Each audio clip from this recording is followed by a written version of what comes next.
দরিদ্র সংগঠন সভাপতি আসনে অলঙ্কৃত হয় না। আমরা মনে করি যে একজনকে সভাপতির আসনে বসানো মানে হচ্ছে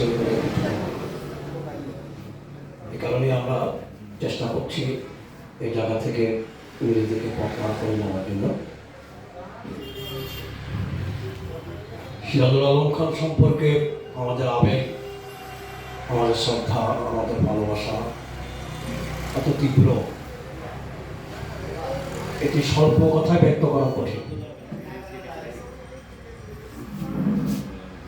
আপনারা যারা জ্ঞান বিজ্ঞান সম্পর্কে জানেন, তারা কোপার্নিকাস নামক এক ভদ্রলোকের নাম মনে হয় আপনারা শুনেছেন। বিজ্ঞানী কোপার্নিকাস ইতালিতে শাসক গোষ্ঠীর দ্বারা ফাঁসির কাস্টে ঝুলতে হয়েছিল। সেই কোপার্নিকাস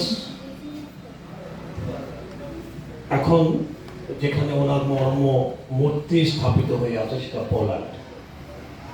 সে পোল্যান্ডের মানুষ যখনই যায় তখন কোপার্নিকাসের কবরে তার ভাস্কর্যের পাশে দাঁড়িয়ে তাকে স্মরণ করে।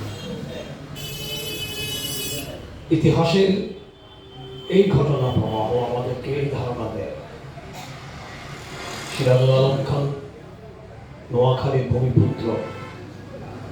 আমাদের সামনে ওনার সমাধি, এই সমাধিতে একটি ভাস্কর্য হতে পারে,